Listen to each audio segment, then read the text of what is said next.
En economía. ¿Cómo le va, Raúl? Muy bien, Omar, muy bien.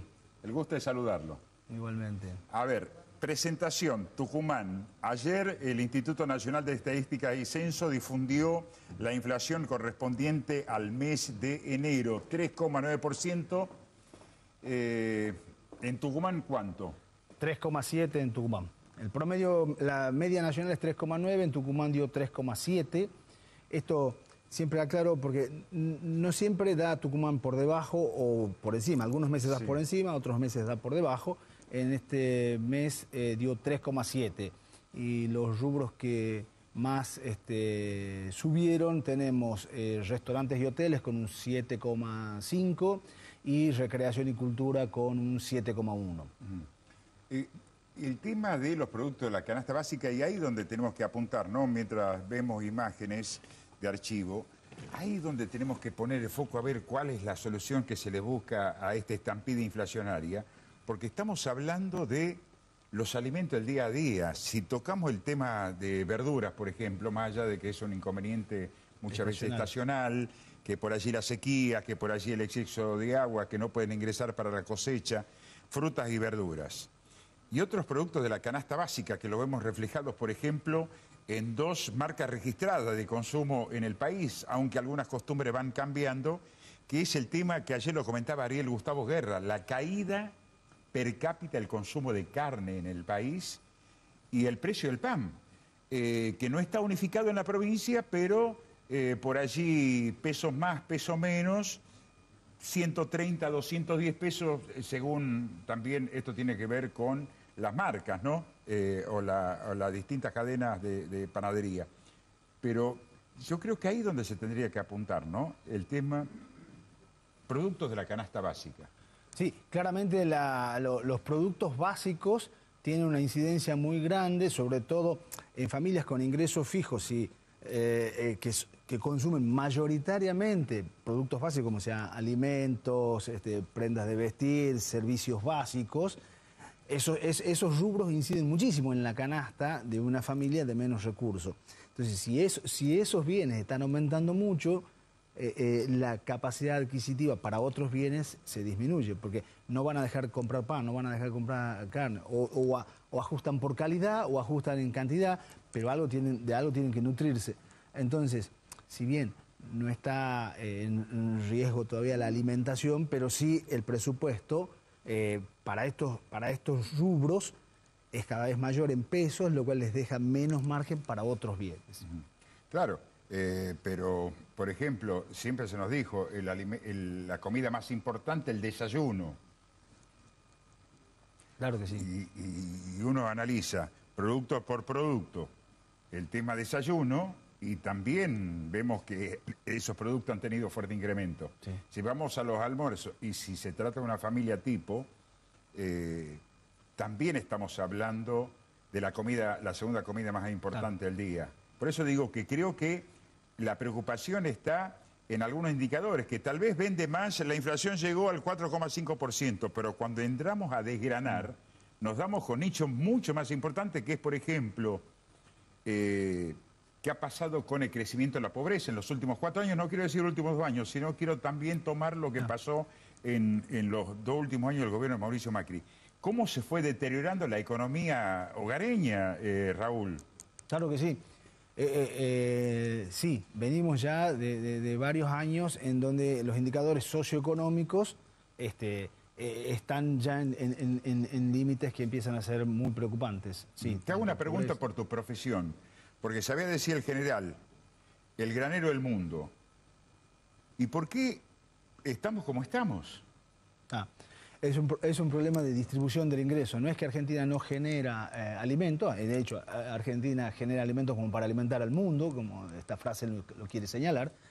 Es un problema de distribución del ingreso. En su momento, cuando a Amartya Sen le dieron el Nobel de Economía en el 1998, también él viene de un país que también tenía esta paradoja, ¿no? O sea, él recuerda en su infancia ir caminando por las calles, los callejones de la zona donde vivía, y veía trigales a ambos lados.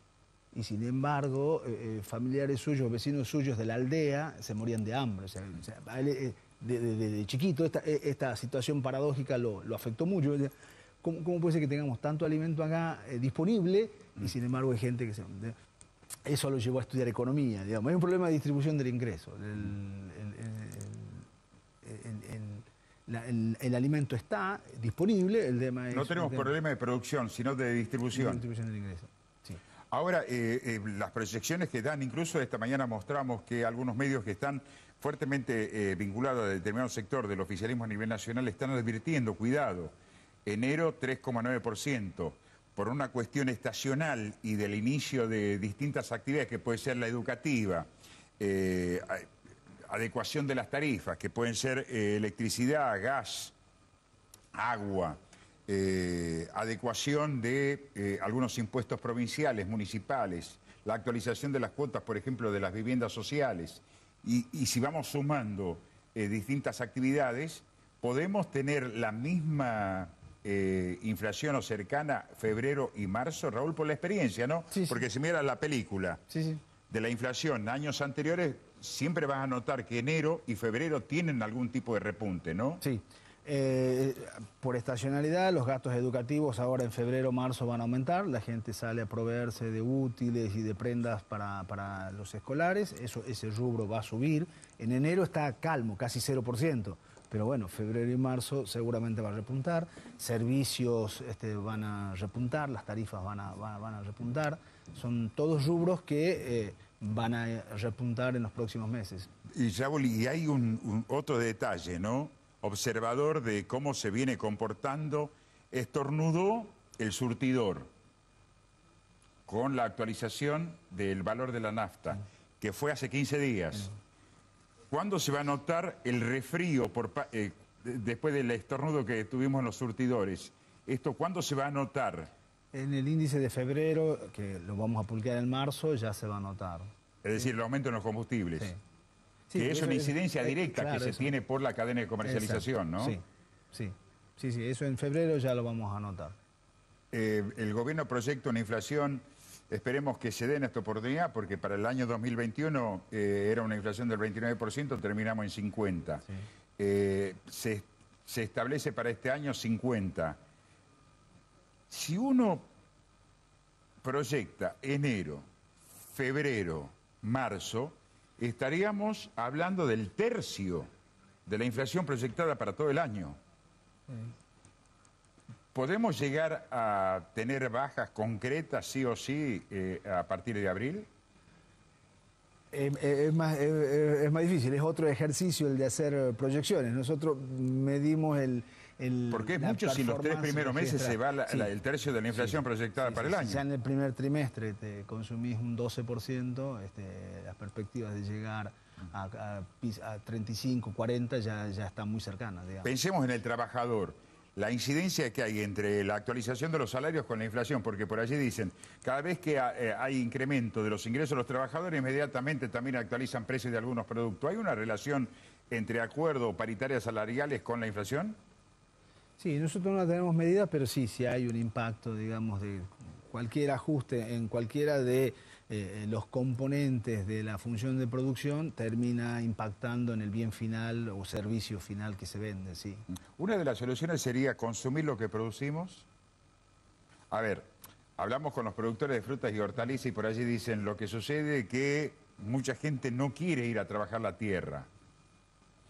Cuando hablamos con productores de acá de Tucumán, en el mercado de frutas y hortalizas, de algunos productos de hojas verdes, por ejemplo, en la zona de los cerros o en la zona norte de la provincia, y por allí dicen, lo que sucede es que no tenemos gente que quiera trabajar. Por eso preguntaba si una de las alternativas que se podría trabajar a través de cooperativas, de pequeñas y medianas empresas, de consumir lo que se produce. Todo lo que estimule la producción es bienvenido porque, bueno, ya estamos resolviendo una de las partes de los problemas que es tenerlos disponible a los bienes. El siguiente tema a trabajar es cómo permitimos que la gente genere ingresos como para poder adquirir, comprar esos bienes. En este sentido, bueno, todo lo que estimule fuentes de trabajo genera ingresos y al generar ingresos, bueno, las familias pueden acceder cada vez un poco más a más y más variados bienes. Entonces, a ver si entiendo la parte esta de consumir lo nuestro, sí. O sea, es decir, no, cerrar las fronteras no, digamos. No, pero... O sea, las economías... Hay muchos programas sociales que se le podían buscar un perfil productivo. Creo que una de las medidas más importantes que se ha tomado en los últimos tiempos es el potenciar trabajo, claro, por ejemplo. Claro. Generar trabajo genuino, eso es lo importante. ¿Sí? Ya sea el privado, ya sea a través de estos planes de ayuda social, tratar de estimular la producción de bienes. Yo sé que la va a pescar a la pregunta y al televidente también, porque se viene el censo. Sí. ¿Sigue creciendo la radicación de extranjeros en Tucumán? Sí. La comunidad, por ejemplo, sé que ayer has tenido una reunión con la comunidad de los pueblos autóctonos, y creo que eran más de 10 caciques los que estaban, ¿no?, de las comunidades. 14 caciques y 3 representantes de caciques. Bien, ¿por qué? Porque en algunos sectores de la provincia se ha radicado una comunidad importante que viene a trabajar, sí. La comunidad boliviana. Sí. ¿Hubo mucho crecimiento de la comunidad boliviana ya radicada en Tucumán? Sí, ya hace muchos años, algunas décadas que están instaladas familias bolivianas trabajando en Tucumán. En este censo que estamos por hacer ahora, en mayo, que tenemos la posibilidad de hacerlo digital desde marzo, la idea es que podamos detectarlo y que se pueda visibilizar, sí, la cantidad de miembros de la... ¿Cómo fue la reunión? Porque también ellos están bien divididos también, ¿no? La reunión de ayer fue una reunión muy interesante, muy interactiva con los caciques. Sí. Uno de los planteos era si miembros de su comunidad también podían ser censistas, por supuesto. Sí. Cualquier tucumano radicado acá en el territorio puede ser censista. Miembros de las comunidades originarias de Tucumán también pueden ser censistas, por supuesto. Así que se fueron muy conformes con eso. Así que seguramente vamos a contar con varios censistas de las comunidades originarias de Tucumán.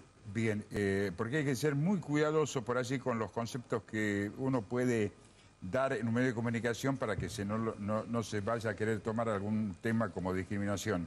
Porque también la comunidad que ha crecido mucho en el país, y lo hemos notado en Tucumán, creo que ustedes tienen algún registro por ahora, no sé si ya es oficial, la cantidad de personas que llegaron a Tucumán de Senegal. Sí, correcto. Incluso ya hay niños tucumanos nacidos productos de la unión de la comunidad que llegó de Senegal a Tucumán. Sí, ellos trabajan, producen. Es correcto, sí. Hay gente de la comunidad senegalesa ya instalados también en Tucumán, trabajando. Se han registrado casos como el que usted señala, ya hay hijos tucumanos de padres africanos. Ese es otro fenómeno que también el censo va a permitir visibilizar, ¿no? O sea, realmente cuántas personas de origen africano hay viviendo en Tucumán, cuántos son los miembros de las comunidades originarias en Tucumán, cuántos los de la comunidad boliviana, paraguaya que viven en Tucumán. El censo tiene esto, que va a permitir visibilizar, cuantificar este fenómeno. Y si después se advierte que estos son temas interesantes para abordarlos en profundidad, seguramente se diseñarán encuestas ad hoc, ya para trabajar, no sé, el problema del afrodescendiente. Eso ya puede ser dentro de 1, 2, 3 años, capaz que hay una encuesta de afrodescendientes, una encuesta de pueblos originarios, una encuesta de comunidad boliviana en Tucumán. O sea, son temas que se visibilizan con el censo y después se los trabajan hasta el próximo censo. Una consulta sobre este tema. Hace 20 años uno tenía focalizado a la gente, por ejemplo, la comunidad boliviana, radicada en un sector en la provincia de Tucumán. Ha habido una migración interna porque uno decía trabajadores y recordaba el tema de frutilla, en Lules, sí, que se daba la mayor concentración. Esto se ha diversificado y sí es verdad también, porque esto me lo contaron hace 4 años, que también se dio la llegada de muchos ciudadanos que por necesidad salían de su país y venían a otro, en este caso Tucumán, en la zona este, en un municipio. Me habían hablado, por eso que me corrijo por estar equivocado, de Alderete, en una zona periférica, también la radicación de mucha gente de Colombia. Está bien. Son fenómenos, las migraciones internas, la única posibilidad que tenemos de estudiarlas es a través de los censos. Entre censo y censo nosotros no tenemos encuestas que nos permitan evaluar la migración interna, tampoco la internacional, aunque ahí podríamos apelar a datos de migraciones a nivel nacional. Pero yendo a la pregunta, el censo nos va a permitir detectar estos movimientos dentro de la provincia, porque hay una de las preguntas que precisamente se refiere a ese punto. En los últimos 5 años, ¿vivió en este lugar o en otro? Dentro de la provincia, viene de otra provincia, entonces vamos a poder detectar si hay migración de otras provincias hacia Tucumán, vamos a poder detectar si hay migraciones dentro de las localidades tucumanas, esto que usted señala de si la comunidad boliviana se ha esparcido en otras zonas de la provincia, lo vamos a saber con el censo. Fíjense que son... La llegada de colombianos a Tucumán, ¿es cierto? ¿También se ha radicado mucha gente de Colombia o no? Nosotros no tenemos registros oficiales con los que nosotros contemos para medir ese fenómeno. Ahora esperamos ansiosamente la realización del censo para poder detectar y cuantificar ese fenómeno, que es siempre muy interesante. El problema de las estadísticas vitales, tenemos 3 fenómenos a estudiar: nacimientos, defunciones y migración. Eso es lo que va a determinar. Y este censo tiene una característica particular, que al ser un censo de derecho, permite identificar a las personas al lugar donde habitualmente vive. A diferencia de un censo de hecho, que si el censista lo encuentra ese día, no sé, en Córdoba, sus datos son imputados a Córdoba. No, en este caso van a ser imputados los datos a donde reside habitualmente. Entonces vamos a poder detectar bolivianos que están residiendo en Lules, y si están en otro lado los vamos a detectar, porque la pregunta ahora es ¿dónde reside habitualmente? Ahí se van a imputar los datos. Bien. Antonio, Raúl, el tema de hoy era el tema del censo, cómo nos estamos preparando, pero por el tema de la inflación no hemos ocupado tiempo en ese sentido. Pero en líneas generales, ¿cómo estamos preparados? ¿Qué anuncio hay de cara al censo en el mes de mayo? Y recordamos la fecha. Bien, la primera fecha que tenemos que retener es 16 de marzo. Sí. 16 de marzo comienza el censo digital. Estimulamos a las familias tucumanas a que hagan el censo digital. Les tomará 20 minutos hacer el censo digital, lo van a poder hacer durante 60 días hasta el 18 de mayo, que es el mismo día del censo. Ese día van a salir los censistas por todo el territorio provincial. Entonces son esas 2 fechas, 16 a 18 de mayo, censo digital, 18 de mayo, censo presencial. Recordamos, concurso, los docentes 6.000 pesos. Además de los docentes, los censistas, los docentes que va a ser, ¿a dónde van a apuntar primero? ¿No es así? Correcto. Después, empleados públicos y estudiantes universitarios. Y luego apertura a la comunidad en general. ¿Ya está abierta la inscripción? Ya hay un link en la página web del INDEC, en Censo Gobar, hay un link para que aquellos que quieran postular a ser censistas puedan ir realizando una preinscripción. Porque, reitero, el día de mayo, la fecha de mayo del censo será... El 18 de mayo. Va a ser feriado nacional. El día miércoles va a ser feriado nacional.